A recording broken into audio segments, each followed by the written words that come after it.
Hello guys and welcome back to the brand new LoadedCrysis office. Thank you for all of the amazing comments. It is so nice to be able to record back in here with our beautiful smithy, our lovely refining forge, our lovely vault in the background, and hopefully over the year we'll be able to do some cool things with it, make some changes, some seasonal changes, all that kind of stuff.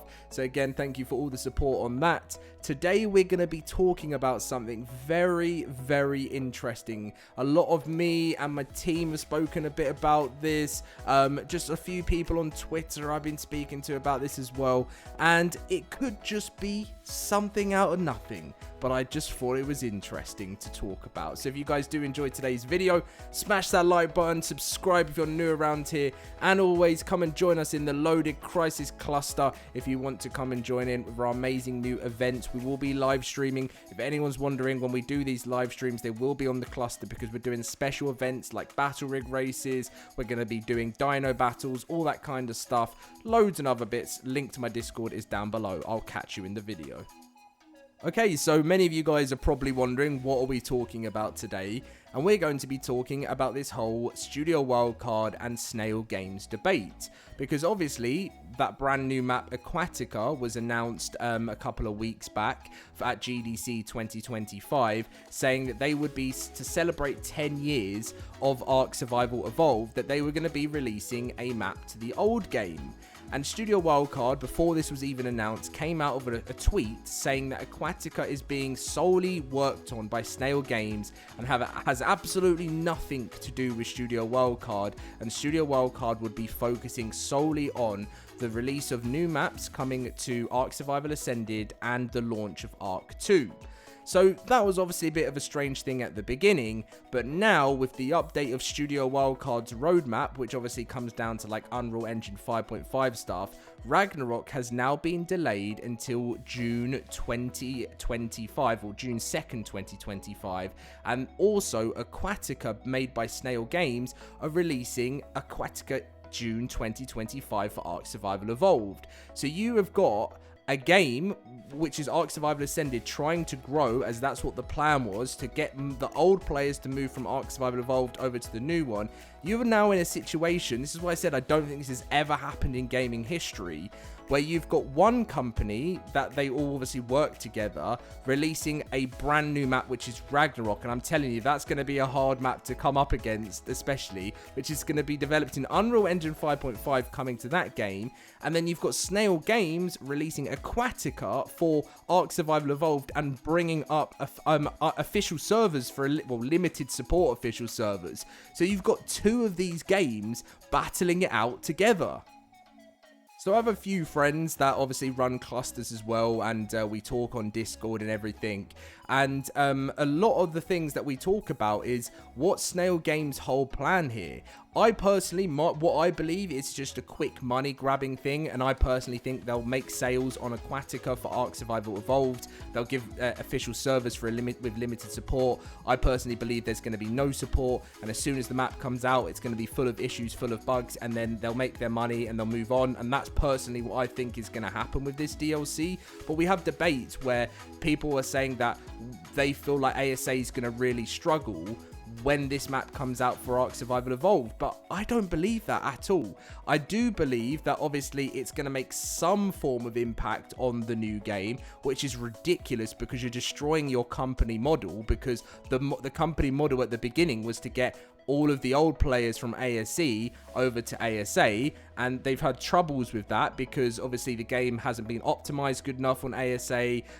They've had not enough content, so people are staying for the old maps. They've had PvP troubles getting players that play PvP on the old game to come over to the new game. So basically now creating an even bigger divide, but going to war in June 2025, where ARK Aquatica is going to be battling out against ARK Survival Ascended Ragnarok.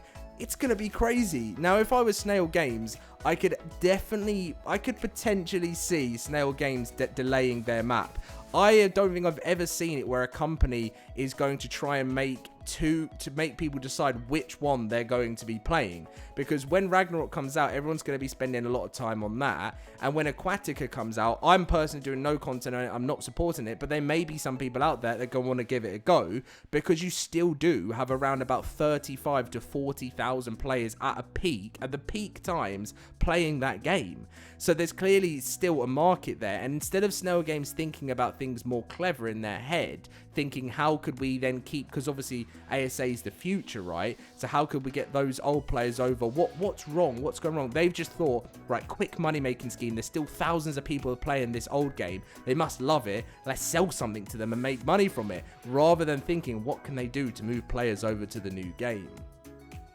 It's going to be a really, really interesting year for the whole ARK franchise, if I'm going to be honest with you guys, because obviously there's plans of ARK 2 in the future. We've got Lost Colony coming up. There is so much going on, but the fact that Snail Games are going to try and bring on ARK Survival Evolved is the weirdest decision I've ever seen. And the fact that Studio Wildcard have distanced themselves from it, as I said, clearly shows there is, I'm not saying there's this giant war that's actually going on, because they clearly work together and have contracts together, but there does seem to be some form of disagreements going on. So the biggest question is, what are those disagreements and how are they going to resolve them, and what's going to happen in the future? Because clearly Snail Games are not going to let go of ARK. It makes them too much money, and you have too many people in their ARK Survival Evolved community now that are unfortunately going to have to go through the pain of where they're going to buy the DLC, try out the DLC, and unfortunately I think it's going to be a completely unfinished mess. Now, I could be completely wrong within me saying this, because I don't know what involvement Snail Games have truly had. But from what I've known with the ARK brand, is Snail Games are just the publishers, and Studio Wildcard have always been the company that develop these maps, make these things happen, and are the reason the content's there. So if that's always been the case, this could potentially be Snail Games' first ever time that they're developing a map in-house for any ARK game, and we have absolutely no idea how this is even going to run. If Studio Wildcard, that have had 10 years at this, are still having certain issues, it's clear to me that Snail, that have probably not had as much experience as Studio Wildcard, you could be in for some interesting map. And if you've seen that gameplay trailer that was in their press kit, it looked very, very, very laggy.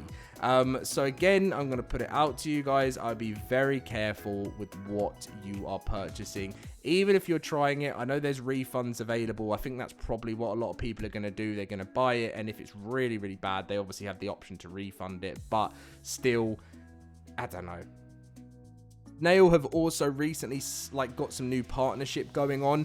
We're going to talk about that in tomorrow's video in more detail, because it's one of the strangest things I've ever seen them do.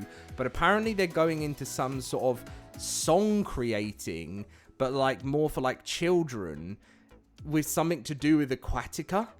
And I have no idea what's going on here, because one thing that I will always think is, when it comes to the age range of people that play ARK, right, I'm not saying it's a really hard game, but I would say that, the age range of ARK, right, probably ranges, I could be wrong, I could be completely wrong here, but I would say from the age of around 15 years old all the way up to however old you want to be.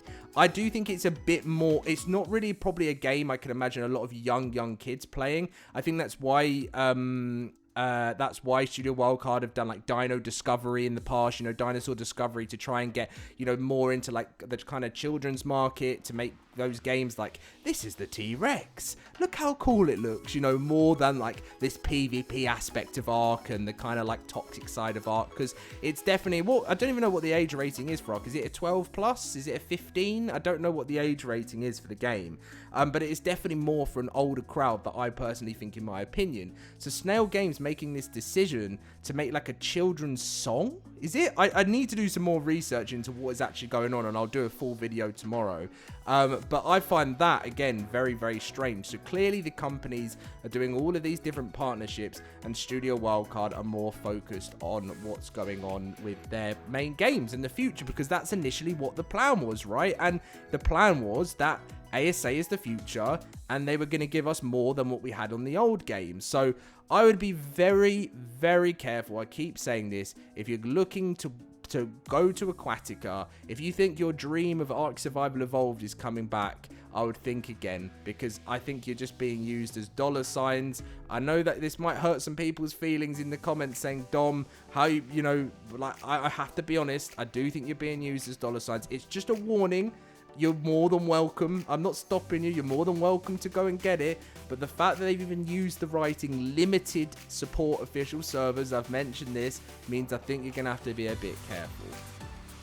But to summarize this video, yeah, something definitely strange is going on with Studio Wildcard and Snail Games. To think that you've got one company releasing a map for the new version of game, and you've got another company making a map for the old version of the game, it clearly obviously gets in the way of launches. It's obviously going to have, it's still splitting the community further. And I just think any other company is, you know, even if a company is going to go back to an old game and release something, they're never going to do it at the same release pipeline as their new game. They would never do that, because they would risk having half their player base going back to the old game and half their player base trying the new game. So it's one of the worst things I've ever seen. Clearly something's not going on, and I just wanted to say my point in that, and you guys can let me know in the comment section down below. Anyway guys, thank you very much for watching today's video. If you did enjoy it, make sure to smash that like button and subscribe. Come and join us in the LoadedCrysis cluster, and I'll see you in my next video.